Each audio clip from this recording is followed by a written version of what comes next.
प्यारे बच्चों नमस्कार। प्रभाकर मैथ्स ट्यूटोरियल में आपका स्वागत है।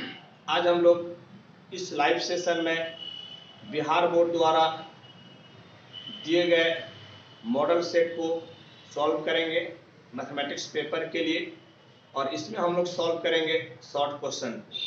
मैं आपको बता दूं कि पिछले क्लास में मैं आपको 1 से 10 तक, फिर उसके बाद वाले क्लास में 11 से 20 तक मैं शॉर्ट क्वेश्चन को बता दिया हूं। आज हम लोग 21 से 30 तक शॉर्ट क्वेश्चन को पढ़ेंगे। तो प्यारे बच्चों आप ध्यान से देखिएगा, आज शॉर्ट क्वेश्चन का ये आखिरी है, इसके बाद फिर मैं आपको ऑब्जेक्टिव कराऊंगा। तो आइए शॉर्ट क्वेश्चन करते हैं हम लोग। मैं क्वेश्चन 1 लिख दिया हूँ, क्वेश्चन नंबर 21 में लिख दिया हूँ। इसको हम लोग पढ़ते हैं, समझते हैं और फिर इसको सॉल्व करते हैं। क्या क्वेश्चन है? कहता है कि एक वेक्टर दिया हुआ है 3i + 4j - 6k। समझ गए? एक वेक्टर है 3i + 4j - 6k। इसका मापांक यानी कि मॉडुलस निकालना है और इसका दिक्कोजीय यानी कि डायरेक्शन कोसाइंस निकालना है। मापांक, मॉडुलस, दिक्कोजीय, डायरेक्शन कोसाइंस निकालना है। तो आइए इसको हम लोग सॉल्व करते हैं।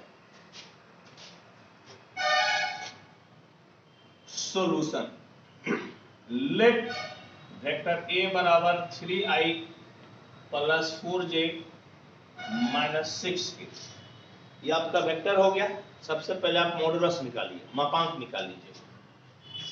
तो a का मॉडुलस यानी कि 3i + 4j - 6k कितना हो जाएगा? तो अंडर रूट i के बगल में 3 है, 3 का स्क्वायर, j के बगल में 4 है, 4 का स्क्वायर, k के बगल में -6 है, तो -6 का स्क्वायर हो गया। ये under root x² + y² + z² होता है। उसी फॉर्मेट में मैं इसको आपको तोड़ के बता रहा हूं। तो 3 तिहाई 9, 4 चौके 16, 6 छाके 36। तो कितना हो गया प्यारे बच्चों? आप देखिए तो 6 6 12, 12 और 9, 12 और 9 मिलकर हो गया आपका 21, 2 3 2 5, 5 1 6, अंडर रूट 20 61। समझ गए? इस प्रकार से जो आपका दिया हुआ था वेक्टर, उसका मैग्नीट्यूड निकल गया। तो उसका मैग्नीट्यूड कितना निकला? Under root 61। एक बार आप फिर से लिख लीजिए, 3² + 4² + -6k²। 3 तिहाई 9, 4 चौके 16, 6 छाके 36, 6 6 12, 12 और 9 मिलकर 21, 21 का 1 हाथ का रहा आपका 2, 2 3 5, 5 1 6, अंडर रूट 61 आपका निकल गया मैग्नीट्यूड। और इसका जब आपको निकालना है डायरेक्शन कोसाइंस यानी कि दिक्कोजीय, तो पहले आप इसको यूनिट वेक्टर बनाइए। समझ गए? पहले आपको काम है इसका यूनिट वेक्टर बनाना। तो a का यूनिट वेक्टर कैसे बनेगा देखिए। a cap equal to a का a वेक्टर a बाय इसका मैग्नीट्यूड। तो a कैप बराबर कितना हो जाएगा? 3i + 4j - 6k और इसका मैग्नीट्यूड हो गया अंडर रूट 61।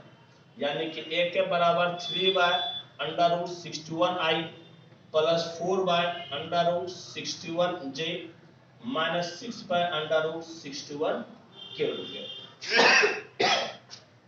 तो इस प्रकार से हम लोग क्या कि यूनिट वेक्टर निकाल लिए। और यूनिट वेक्टर निकलने के बाद में जो आपका i j k का कोएफिशिएंट होता है वही डायरेक्शन कोसाइंस कहलाता है। समझिए? जब यूनिट वेक्टर निकल जाए तो i j k का कोएफिशिएंट डायरेक्शन कोसाइंस कहलाता है। क्या लिखिएगा? therefore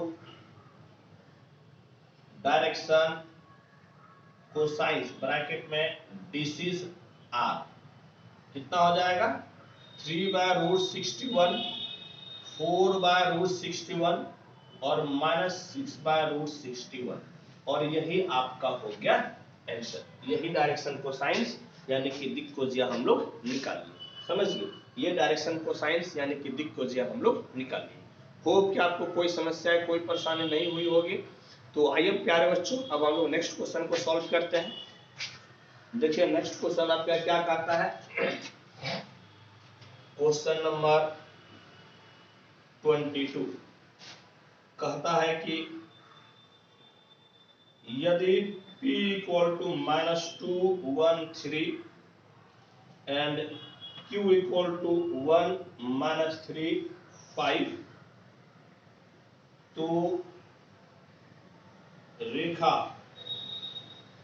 PQ के दिक् अनुपात यानी कि डायरेक्शन रेशियो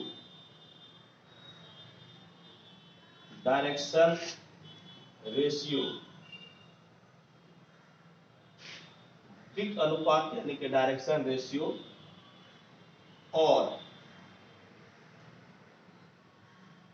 दिक्कोज्या यानी कि डायरेक्शन कोसाइंस ज्ञात कीजिए। समझ गए? ये नेक्स्ट क्वेश्चन है, तो आइए इसको हम लोग सॉल्व करते हैं। देखिए, एक रेखा है, ये का लाइन खींच लीजिए आप। ये P, इसका कोऑर्डिनेट है -2 1 3, और ये आपका है Q, जिसका कोऑर्डिनेट है 1 -3 5। समझ गए? ये आपका है एक लाइन। सबसे पहले आप इसका वेक्टर निकाल लीजिए। समझ गए? तो PQ कितना हो जाएगा? PQ वेक्टर बराबर OQ minus OP, OQ minus OP। तो क्या हो जाएगा बताइए? तो पहला में I, दूसरा में J, तीसरा में K लगा दीजिए, यानी कि I -3J प्लस 5K। हम लोग क्या किए, जो कोऑर्डिनेट था ना, पहला कोऑर्डिनेट में I, दूसरा में J और तीसरा में K हम लोग लगा दिए, और सेम आप P के साथ कीजिएगा। तो कितना हो जाएगा? -2I प्लस J और प्लस कितना हो गया? 3K। और अब देखिए तो PQ बराबर कितना हो गया? Minus into minus plus, I plus 2I 3I हो गया, -3J minus J -4J 5K और 5K और -3K, तो आपका हो गया 2K। समझ गए? 2K। और इस प्रकार से प्यारे बच्चों, यहाँ पर जब वेक्टर निकल गया तो I J K का कोएफिशिएंट कहलाता है आपका डायरेक्शन रेशियो। समझ गए? I J K का कोएफिशिएंट डायरेक्शन रेशियो कहलाता है। प्यारे बच्चों, मैं आपको एक बात बता दूं कि इतनी ठंडी में थोड़ा मुझे सर्दी खांसी हो गया, आवाज बैठ गया है। हो सकता है कि जो आवाज आप खोज रहे हो मेरे से, वो आवाज अभी नहीं निकल पा रहा है, तो ये मेरी पर्सनल समस्याएं हैं। तो मैं क्या कर सकता हूँ, आवाज बैठ गया है तो ठंडी में इसी को मैनेज करना। आपको क्या लिखेगा? हाँ, अतः डायरेक्शन रेशियो यानी कि दिक् अनुपात कितना हो जाएगा? 3 - 4 2 है। I J K का कोएफिशिएंट आपका कहलाता है डायरेक्शन रेशियो। समझ गए? I J K का कोएफिशिएंट क्या कहलाता है? Direction ratio. और इसमें साथ ही साथ डायरेक्शन कोसाइन भी मांग रहा है, तो क्या कीजिएगा? पहले इसका मैग्नीट्यूड निकाल लीजिए। PQ का मैग्नीट्यूड कितना हो जाएगा? 3 का स्क्वायर प्लस -4 का स्क्वायर प्लस 2 का स्क्वायर हो गया। समझ गए? I J K के कोएफिशिएंट को स्क्वायर करके जोड़ दिए, कितना हो जाएगा? तो 3 तिहाई 9, 4 चौके 16, 2 दूनी 4, 16 और 4 20, 20 9 29, यानी कि √29 हो गया। Therefore unit vector along PQ is कितना हो जाएगा? यूनिट वेक्टर हम लोग निकालेंगे। समझ गए? यूनिट वेक्टर निकालने का क्या तरीका होता है? जो वेक्टर है आपको उसी के मैग्नीट्यूड से भाग दे देना है, यानी कि आपका वेक्टर कितना है? 3I -4J प्लस 2K, और आपको भाग दे देना है √29 से। अलग अलग कर दीजिए इसको, अलग अलग कीजिएगा तो क्या हो जाएगा? 3/√29I -4/√29J और प्लस 2/√29 और जब आपका निकल गया यूनिट वेक्टर, समझ गए, जब यूनिट वेक्टर निकल गया तो आई जे के कोएफिशिएंट को हम लोग डायरेक्शन कोसाइंस करते हैं। आई जे के कोएफिशिएंट को डायरेक्शन कोसाइंस करते हैं। क्या लिखेगा, देयरफॉर पीसीज आर, यानी कि डायरेक्शन कोसाइंस कितना हो जाएगा, तो 3/√29 माइनस 4/√29 2/√29। ठीक है प्यारे बच्चों, तो डायरेक्शन कोसाइंस क्या हो गया, 3/√29। यदि नहीं दिख रहा होगा तो मैं आपको बार बार बोल के बता रहा हूँ, 3/√29 माइनस 4/√29 और 2/√29। और इस प्रकार से जो क्वेश्चन दिया हुआ था, इस क्वेश्चन का हम लोग डायरेक्शन रेशियो और डायरेक्शन कोसाइंस को निकालेंगे। होप कि आपको कोई दिक्कत, कोई समस्या नहीं हुई होगी। आप इसको नोट कीजिए, फिर हम लोग आगे बढ़ते हैं।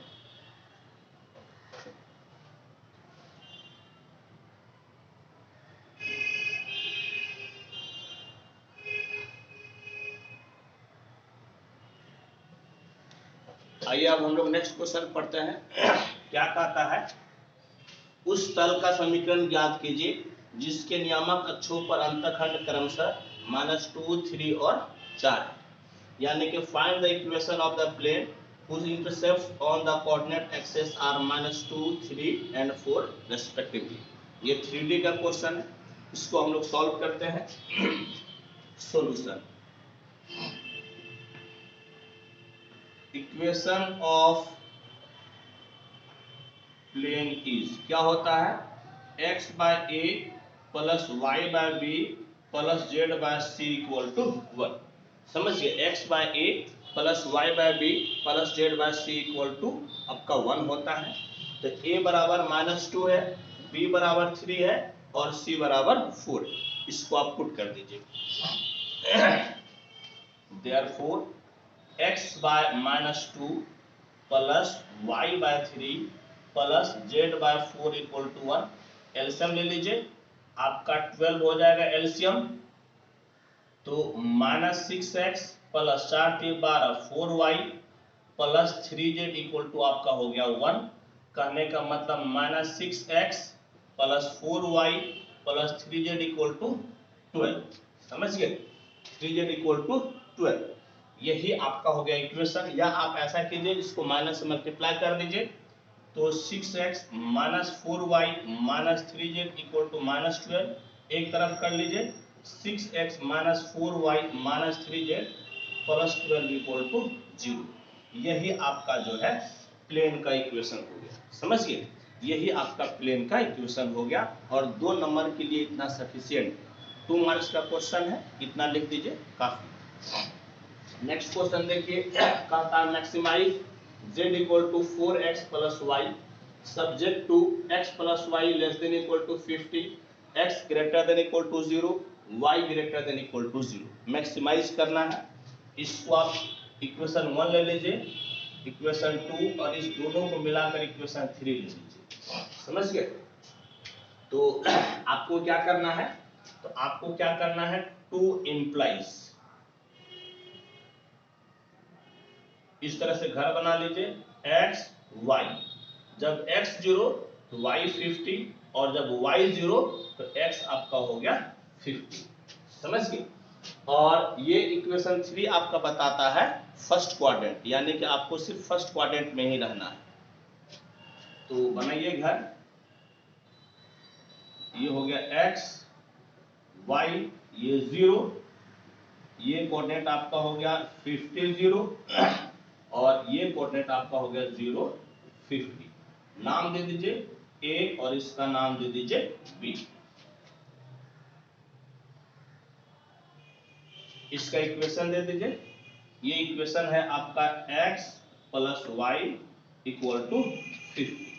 समझिए, और देखिए तो x0 और y0 पुट करके देखिए, x0 y0 पुट करके देखिएगा तो 0 plus 0 0 less than equal to 50, जो कि बिल्कुल सही है। यानी कि ओरिजिन की तरफ आपको रखना है। और ध्यान रहे कि x और y दोनों ग्रेटर देन इक्वल टू 0 है, यानी कि फर्स्ट क्वाड्रेंट में ही रहना है, बाहर नहीं जाना है। तो ये आपका हो गया फिजिबल सॉल्यूशन के लिए, समझ गए। तो अब जानते हैं आपको क्या करना होता है। यहाँ पर लिखिए, हाँ यहाँ पर क्या लिखिएगा, यहाँ पर आपको पॉइंट लिखना है, ठीक है। तो लिखिए पॉइंट्स, समझ गए, पॉइंट्स। और यहाँ पर z इक्वल टू आपका हो गया 4x प्लस y। पॉइंट्स आपका क्या क्या है, एक है a 050, एक है ऑरिजिन 00, और एक है b 50। और अब आप z का वैल्यू निकाल लीजिए, z equal to 4 into x 0 y 50, यानी कि आपको 50 मिल गया। z equal to 4 into 0 plus 0 करने का मतलब 0 मिल गया। z equal to 4 into 50 plus 0 पंचों के 20, यानी कि 200 मिल गया। और यही आपका हो गया मैक्सिमम, समझ के, ये मैक्सिमम हो गया। यहाँ पर आप लिख लीजिए मैक्सिमम, लिखेगा देयरफॉर z मैक्सिमम बराबर कितना हो गया, तो 208 कहां पर, 850, यानी कि जब पॉइंट आपका 50 है तो आपको z मिल गया मैक्सिमम वैल्यू हो गया 200। 2 मार्क्स के लिए इतना सफिशियंट है, इससे ज्यादा आपको लिखने की जरूरत नहीं है। यही आपका हो गया आंसर। आप इसको नोट कीजिए, फिर हम लोग आगे की तरफ बढ़ते हैं।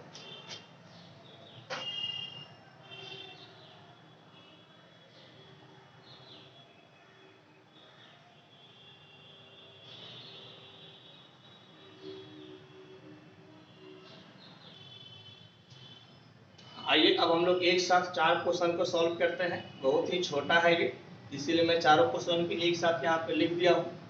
आइए इसको सॉल्व किया जाए। पी ए इक्वल टू 3/8 है, पी बी इक्वल टू 1/2 है, P A intersection B equal to 1/4 है। तो पी ए ऑब्लिक बी और पी बी ऑब्लिक ए पूछ रहा है। आइए इसको सॉल्व करते हैं। Solution P A oblique B बराबर होता है इंटरसेक्शन बटे नीचे वाला, समझ गए। याद रखिएगा फॉर्मूला क्या होता है, इंटरसेक्शन बटे नीचे वाला। तो देखिए तो क्या मिला, पी ए इंटरसेक्शन बी आपका दिया हुआ है 1/4, पी बी आपका दिया हुआ है 1/2। तो पलटी मार दीजिए 1/4 इंटू 2/1, यानी कि P A oblique B equal to हो गया 1/2। इसी तरह से पी बी ऑब्लिक ए निकाल लीजिए, पी इंटरसेक्शन बटे नीचे वाला, पी ए इंटरसेक्शन बी या पी बी इंटरसेक्शन ए दोनों सेम होता है। तो ये आपका 1/4 है, 1/4 लिख लीजिए 1/4, और पी ए दिया हुआ है 3/8, तो 1/4 इंटू 8/3, 2 बार में कट गया, यानी कि पी बी ऑब्लिक ए आपको मिल गया 2/3, समझ गए। पी बी ऑब्लिक ए मिल गया आपको 2/3।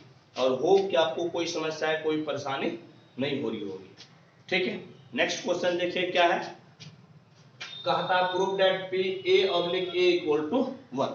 इस चीज को सिद्ध करना है, P A oblique A equal to 1। तो आइए इसको सिद्ध करते हैं। Proof P A oblique A, formula क्या होता है, इंटरसेक्शन बटे नीचे वाला, समझ गए, इंटरसेक्शन बटे नीचे वाला। और पी ए इंटरसेक्शन ए, तो पी ए ही हो जाएगा। तो आपका कितना हो गया, P A by P A, ऊपर नीचे कट गया, इक्वल टू 1, यानी कि P A oblique A equal to आपका हो गया 1। और इस प्रकार से ये क्वेश्चन आपका सिद्ध हो गया, समझ गए। हम लोग इसको सिद्ध कर दिए। नेक्स्ट क्या कहता है कि cos x डिग्री को आपको इंटीग्रेट करना। cos x डिग्री को इंटीग्रेट करना प्यारे बच्चों, लेकिन पहले आपको डिग्री को रेडियन में बदलना पड़ेगा, तभी आप इंटीग्रेट कर पाइएगा। तो क्या है तरीका रेडियन में बदलने का, cos x पाई बटे 180 से आप क्या कर दीजिए, गुना कर दीजिए। तो अब ये आपका हो गया रेडियन में, समझिए, अब आपका हो गया ये रेडियन में। और अब इसको हम लोग सॉल्व करेंगे। तो कॉस का इंटीग्रेशन क्या होता है, तो कॉस का इंटीग्रेशन होता है साइन। आई बराबर हो जाएगा sine pi x by 180 degree. और प्यारे बच्चों x के कोफिशिएंट से हम लोग क्या करते हैं, इंटीग्रेशन होता है तो भाग देते हैं। तो भाग दे दीजिए आप, x का कोफिशिएंट पाई बाय 180 है, भाग दे दीजिए प्लस c, यानी कि i बराबर 180 बाय पाई और साइन। अब इसको वापस क्या कर दीजिए, x डिग्री लिख लीजिए, समझिए। वापस आप क्या कीजिए, तो वापस आप लिख दीजिए x डिग्री। हालांकि x डिग्री नहीं भी लिखिएगा तब भी पाई x बाय 180 लिखिएगा तब भी आपका ये सही है, ठीक। ये आपका हो गया आंसर। नेक्स्ट क्या कहता है क्वेश्चन, हाँ देखिएगा, कोई दिक्कत परेशानी तो नहीं हो रही होगी आपको ना, क्योंकि बहुत ही आसान है। और इस पर ऐसे भी बिहार बोर्ड में बहुत आसान क्वेश्चन पूछने जा रहा है। बिहार सरकार चाह रही है कि आप किसी भी तरह से पास कीजिए, अच्छे नंबर से पास कीजिए। क्या है नेक्स्ट क्वेश्चन, कहता है कि y बराबर cos inverse 2x square minus 1 है। y equal to cos inverse 2x square minus 1 है, इसको डिफरेंशिएट करना है। तो y बराबर क्या दिया हुआ है, cos inverse 2x square minus 1। y बराबर, प्यारे बच्चों यह फॉर्मूला होता है, यह 2 कॉस इनवर्स x का फॉर्मूला होता है। यहाँ पर लिख दीजिए 2 cos इनवर्स x, डिफरेंशिएट कीजिए, differentiating with respect to x। तो dy by dx equal to 2 constant है बाहर, d by dx of cos inverse x equal to 2 cos inverse x का क्या होता है differentiation, -1 by under root 1 minus x square. और इस प्रकार से dy बाय dx बराबर -2 by under root 1 minus x square हो गया। और 2 मार्क्स के लिए इतना सफिशिएंट। यदि यही 5 मार्क्स में पूछता ना प्यारे बच्चों, तो हम लोगों को ये फॉर्मूला पहले इनवर्स के मेथड से सिद्ध करके दिखाना पड़ता। यदि ये 5 मार्क्स में पूछता तो आपको इनवर्स वाले मेथड से इसको सिद्ध करके दिखाना पड़ता, तब हम लोग सॉल्व करते। 2 मार्क्स के लिए इतना सफिशिएंट है। इसको आप नोट कीजिए और फिर हम लोग आगे बढ़ते हैं।